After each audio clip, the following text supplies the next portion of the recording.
Well, the 15th chapter that was just read out records Israel's heartfelt response as a result, rather, of the great work of salvation and judgment that God brings. And by God's grace, as we see what God has done in salvation history, as we look at what this story and what it means for us is, I pray that by the end of the sermon and when we pray, we too will sing in response to the great work that God has done for us. So far in the story, the Lord has made it clear that He's set apart the people of Israel and He's made promises to them to redeem them. And He's shown Himself as the one and true living God. There's no one that compares to Him. And in order for God to redeem Israel, He brought about 10 plagues of judgment upon Egypt, and He did that because of their own rebellion. And when God did this, of course, Egypt were not happy. And as the story goes, they kicked them out in such a hurry, so much so that Israel were not even able to grab a bit of yeast, an ingredient for bread. They got the kneading trough, they put all the equipment, they wrapped it up in their clothes, hoisted it upon their shoulders, and off they went out of Egypt. 600,000 men, not including women and children. All of them released out of Egypt on foot with flocks and herds. If you think about it, it's quite an amazing picture. It really is. The people of Israel have been through so much trouble, so much turmoil, and God now has followed through on His promise, and He's brought about this mass exodus out of the land of Egypt. All of them coming through because of the promise of God. Now, in these next 3 chapters, 13, 14, and 15, it really brings out this tremendous part of the story. It comes to be a high point in the story, so much so that I suppose even people who aren't Christians who hear of Moses know of this great dramatic event of the splitting of the Red Sea. But if you look at chapters 13, 14, and 15, chapter 14 and 15 speak of the narrative. Right? In chapter 14, we're told the events that unfold. In chapter 15, we're told that Israel sing in response to the great work of God. And in chapter 13, there's a momentary break in the narrative. There isn't a continuation of the story. God sees fit to prepare Israel for what He will require of them once they enter into the land that He's promised them. And in particular, there are 2 requirements that we're going to touch on later on. The first one is that they were required to consecrate all of their firstborn in the land, both animal and man. And the second one is that they were required to commemorate, to establish this day as a day to remember that the Lord brought salvation for Israel. And He did that through the Feast of Unleavened Bread. Now, these 2 requirements that God brought, they're very significant. They play a huge role in the life of Israel, but for us too. If we have eyes to see, we'll see it. But it's important that we notice, of all the things for now, I want you to take note that God makes it clear that it's only once they enter into the land that they are to uphold these 2 practices, amongst the other things that He establishes as well.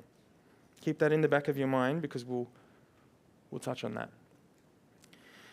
Now, over these last few weeks, as we started this series, you may or may not have noticed, but no matter who it is, whoever's preaching, whatever the sermon is throughout the book of Exodus, every preacher has made an explicit attempt to point you, the church, to Christ. We've made an explicit attempt, and I want to put before you, church, that is not by chance. It's not something that just happened. In fact, it's not just in a general sense, but the book of Exodus as a whole is so rich because of all the foreshadows that point to Christ. And so what we want to do is we want to help you see Jesus in the scriptures, in particular in the Old Testament.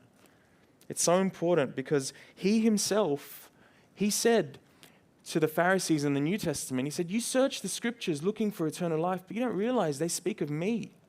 From Moses all the way through, they point to me." That's what He said. And on top of that, even the apostles, whenever they read the Old Testament, you can see clearly that they saw Christ They saw him. And so as I teach this morning from this text, my hope is that you would see Christ in the Old Testament. My hope is that you would see him, because the story points to him. Now, if you were an Israelite back in the day, and you were in Egypt and you received the promise and you were coming out of the land, if you were heading perhaps in the direction of north or northeast, there were two ways to exit Egypt. There were two main roads, I should say. The first way was the way of the Philistines, which is along the water, and the second way, which was much longer, was through the wilderness. We're told in the scriptures that this is actually the way that God chose to take them on. Have a look at Exodus chapter 13, verses 17 and 18. You'll find that on page 59.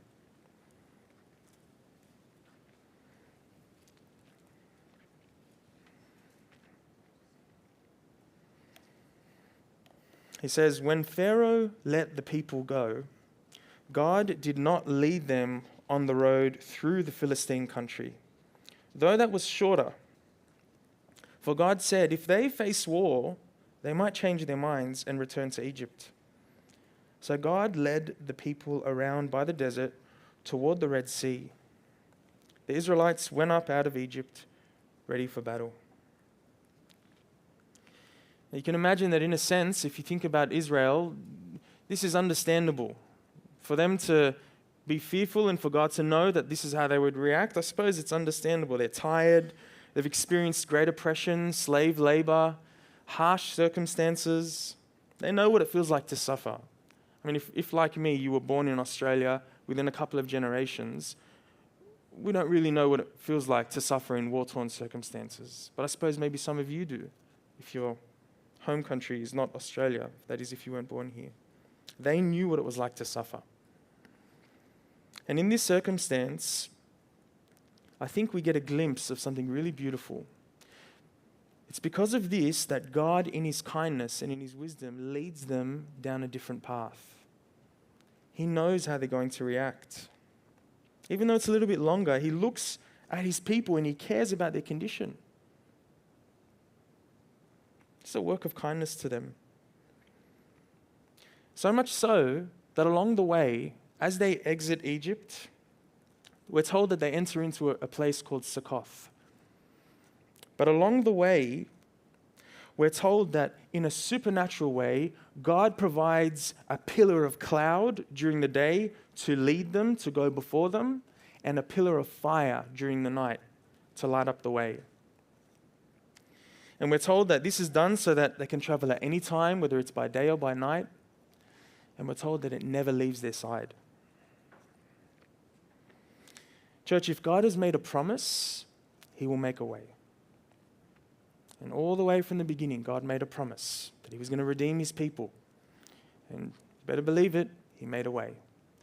But I think the beauty in this is that even still, we see that God is considering the state and condition of his people. I think we get a glimpse of the kindness of God in this. He cares for them, he leads them and he guides them.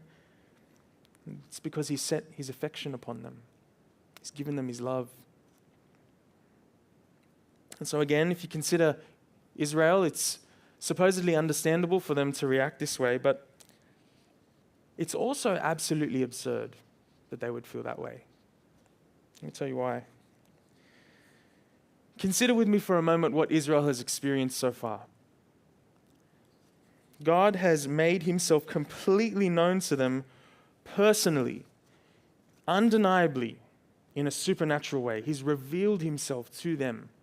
In fact, on 10 specific, undeniably supernatural occasions, he reveals his glory. They see with eyes wide open. Yet even still, they would consider turning from God and going back to Egypt. Have a look at chapter 14, verses 10 to 12.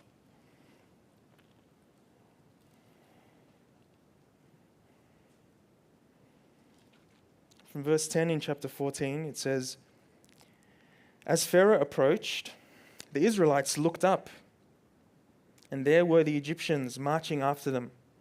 They were terrified and cried out to the Lord. They said to Moses, "Was it because there were no graves in Egypt, that you brought us to the desert to die? What have you done to us by bringing us out of Egypt? Didn't we say to you in Egypt, 'Leave us alone, let us serve the Egyptians'? It would have been better for us to serve the Egyptians than to die in the desert." I don't know about you, but that's somewhat strange that they would make that comment. They're basically looking to Moses and saying, "Leave us alone. We should have stayed in Egypt to serve them." Mind you, this is the same Egypt that harshly and brutally worked them, ruthlessly. So much so that they were groaning and wailing and crying out. The same Egypt that increased the standards but removed the resources and made them work even harder. The same Egypt that sanctioned the borderline genocide of every newborn male within the Hebrew people, throwing them into the Nile like they're objects that mean nothing. And think about that. They're either drowning or being torn to bits by a vicious animal. It's gruesome. This is the Egypt that they're considering. Yet despite all of this, despite all the horrific atrocities, they would consider going back to serve them, to participate in their idolatry, to turn from God.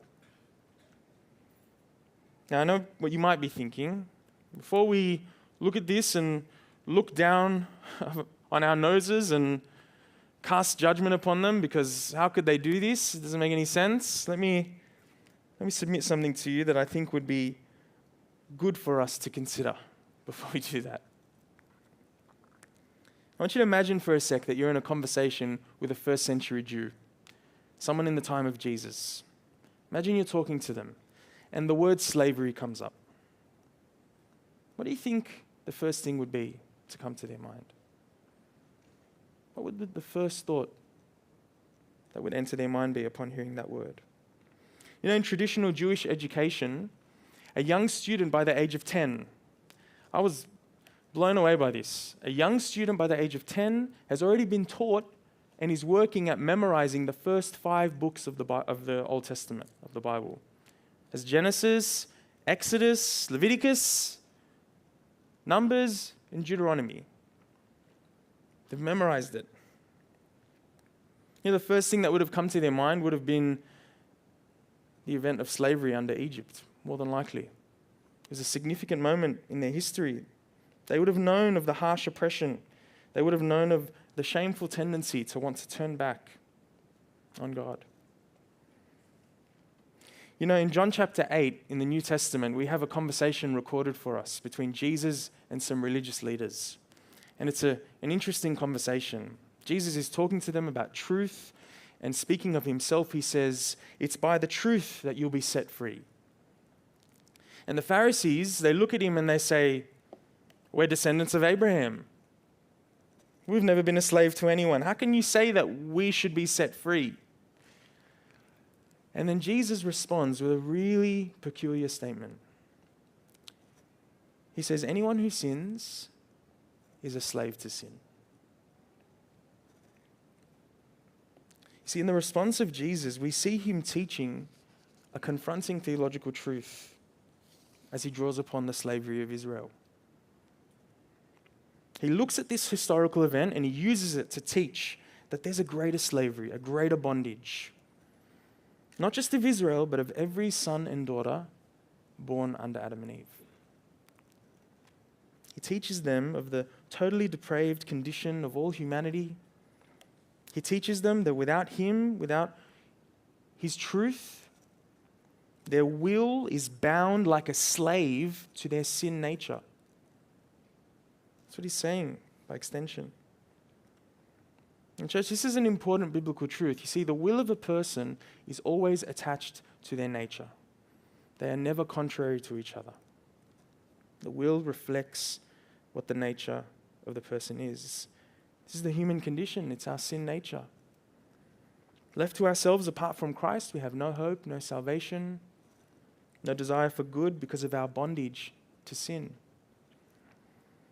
You see, the concept of slavery in the Old Testament pointed towards a greater slavery, apart from Jesus, because of our sin. This is because apart from Christ, we have no hope. Now, considering the complaint that Israel makes, considering the fact that they want to turn back, I want you to look at the response of Moses. Look what he has to say. You find it in verses 13 to 14.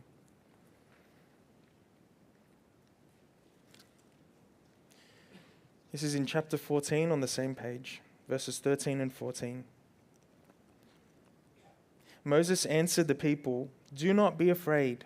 Stand firm, and you will see the deliverance the Lord will bring you today. The Egyptians you see today, you will never see again. The Lord will fight for you. You need only be still." Be still, O Israel. Be quiet. Ease your minds. You have no part in this. Stop saying or doing anything. Other translations say, be silent. Why would Moses respond this way? What's he getting at? What's his point? See, I think the point is that ultimately Israel contributes nothing to decisively bringing them out of their own slavery. Israel has no power to save themselves, no power to redeem themselves. You know, as you look at the Bible, the consistent story is that, like Israel, all God's people are redeemed by grace through faith.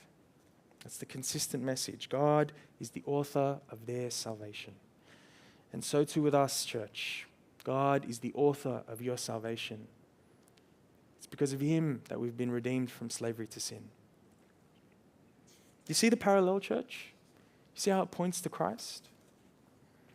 You see, the story continues through to the end of chapter 14, and God tells Israel to press forward. He says, move forward so that I can carry out my plan to redeem Israel and to judge Egypt. So they move forward, they reach the Red Sea, as we saw in the video, and Egypt is still aggressively pursuing them.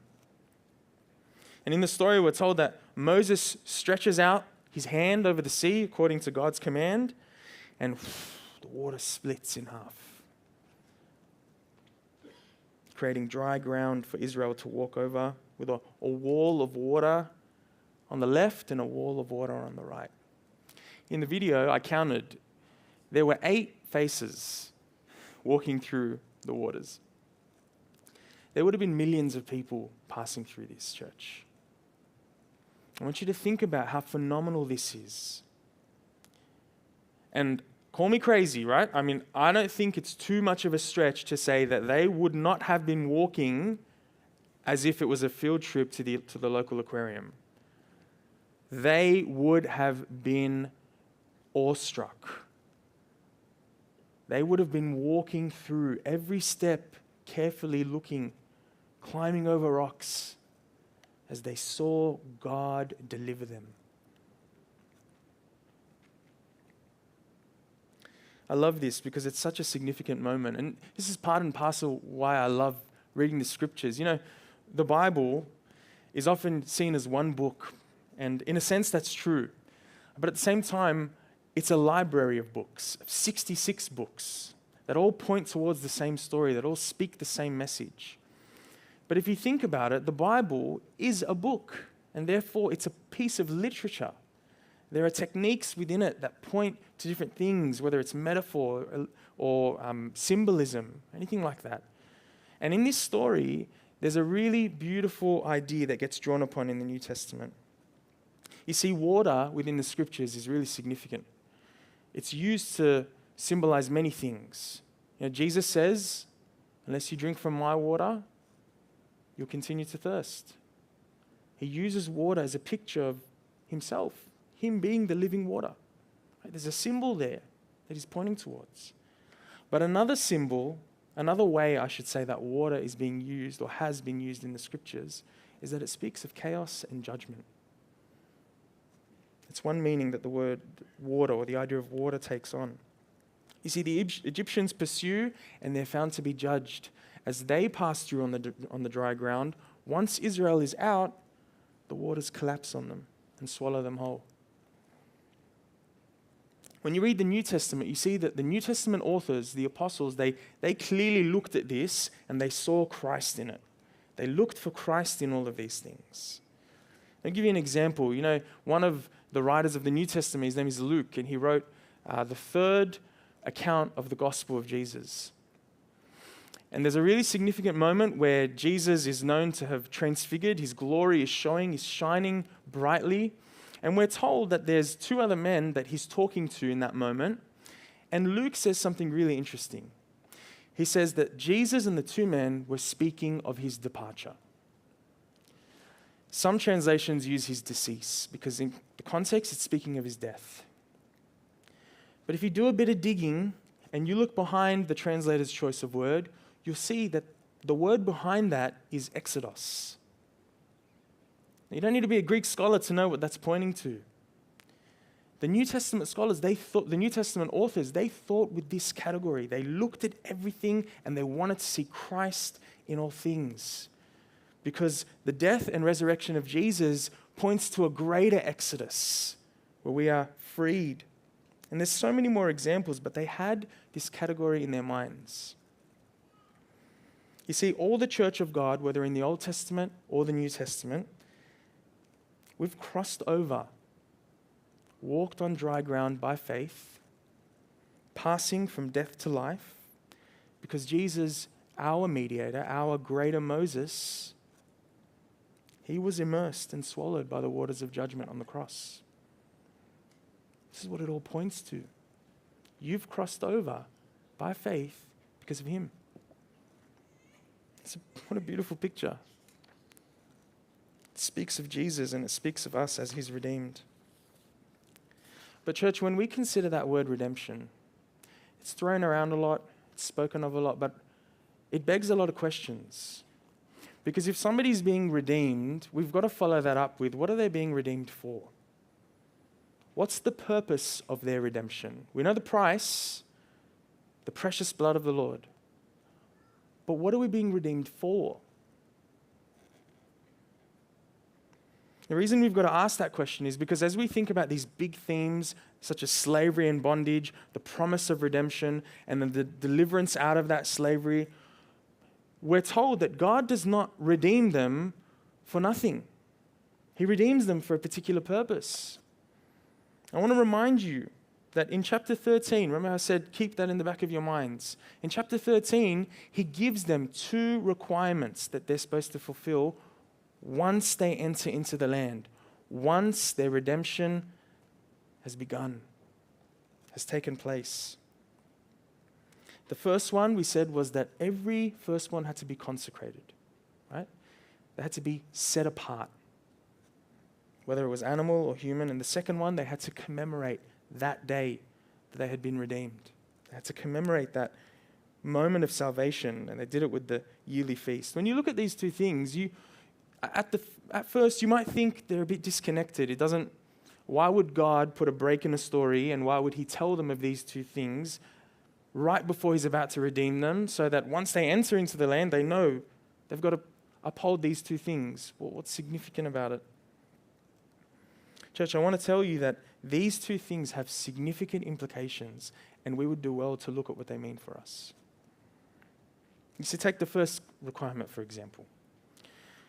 When God commanded Israel to consecrate all the firstborn, whether it was animals or man, what he's doing is he's requiring them to set apart their firstborn, wholly dedicated, absolutely set apart, sanctified in a sense, so that they would be used for the purpose of worship. They would be used for the purpose of worship. Once they entered into the land, he said, I want you to use these firstborns for the purpose of maintaining the worship.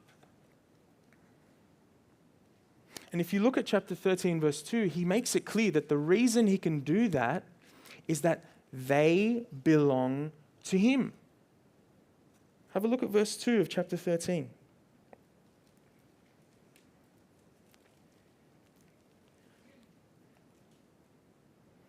It says, this is the Lord speaking to Moses. He says, consecrate to me every firstborn male, the first offspring of every womb among the Israelites belongs to me, whether human or animal.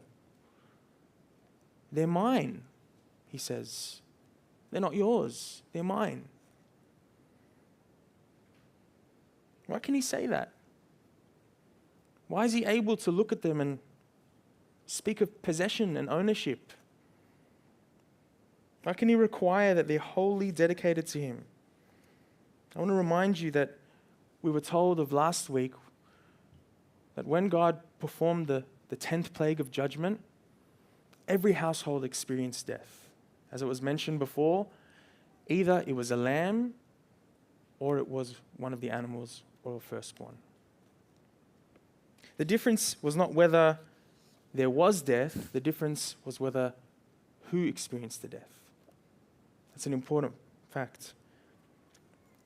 Church, when God claims ownership of all the firstborn, and when he requires consecration as a result, setting apart and making holy for use within worship, he can do this because redemption implies that a purchase was made. The cost was the death of the lamb, and the item being graciously redeemed was the firstborn. Redemption necessarily implies ownership. And that leads to the requirement of being set apart for his name's sake. He redeemed them. He becomes their master. He becomes their Lord.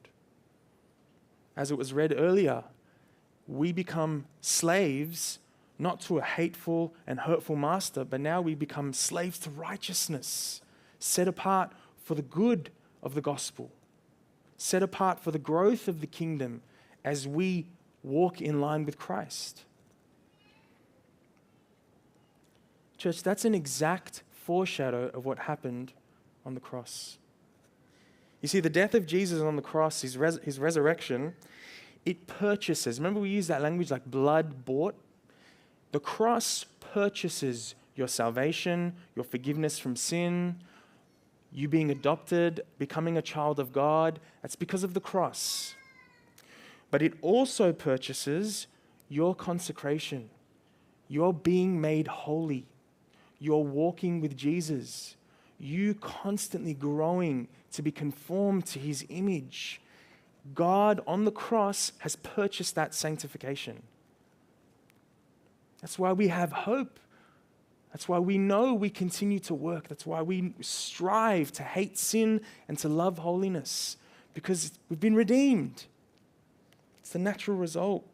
Both are achieved and purchased by the cross.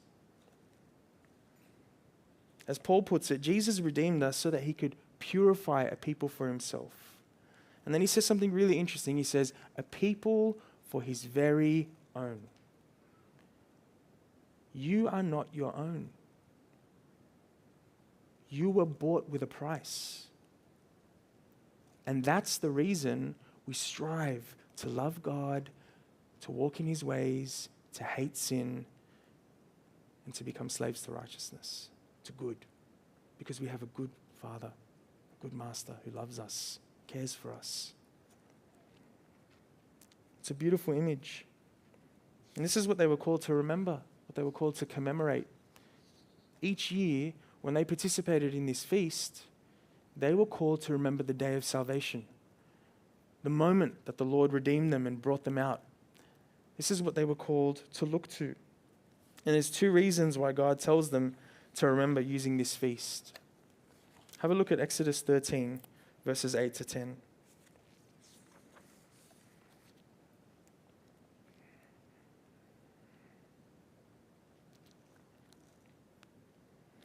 From verse 8, speaking of the feast of unleavened bread, it says, on that day, on the feast that is, tell your son, I do this because of what the Lord did for me when I came out of Egypt. This observance will be for you like a sign on your hand and a reminder on your forehead that this law of the Lord is to be on your lips. For the Lord brought you out of Egypt with his mighty hand. You must keep this ordinance at the appointed time, year after year. That's God's subtle way of saying that we can be forgetful at times. We forget. We often forget what God has done for us. And in this moment, God says, walk with me. And one way to do that is to set yourselves apart, commemorating this day. Remember our salvation. And parents, I want you to see that there's an explicit call to discipling your children. We need to take care of our children in this sense. We need to realize that in God's design, it is His intention that the parents are the primary disciplers of their children, not the kids' ministry leaders and not the youth, the G team leaders. It's our responsibility to raise our children. Let your children see you serve the Lord. Let them hear you speak of the Lord. Let them hear you pray, read, participate within the church worship. Let them observe you remembering the bread and the wine as we take together. Teach them of the Lord. Help them understand their need for Jesus because of our sin. This is what God is emphasizing here. The emphasis is on the family. And the second reason is for all the saints of God, whether you're a parent or not. You see, God's intention was for this observance to be so meaningful that it would reach every corner of your life, every area. There's not a square inch that you can look to that does not belong to God. So much so that it's as if there's a sign or a mark on your forehead or on your hand that sets you apart. A sign that's so meaningful that it consumes all the thoughts of your mind and all the works of your hands. A sign that sets you apart as holy, belonging to the Lord. A sign that stirs you to kill sin, to fight it each day, and to live holy, dedicated lives of worship. A sign that seals you as His possession until the day of our redemption. See, all that God had established and set up, it was filled with meaning, with substance, and the substance, church, is Christ. It's the substance. We've crossed over by faith into God's kingdom, and we are not our own. I'm going to pray now. I want you to consider that in this story, in the story of the Exodus, in chapter 15, all the people of Israel, they unite together and they sing in response to the great work of salvation that God provides. Church, we've been redeemed. We've been set apart. We're not our own. In the same way that Israel crossed over, we too have crossed over, and now we belong to Him. Would you join me in prayer?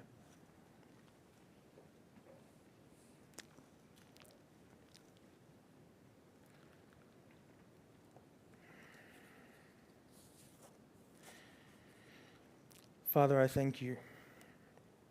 I thank you from the bottom of my heart for the way that you have dealt with us as your people. I thank you so much, Lord, for the great work of salvation. I pray, Lord, that we would not take that lightly.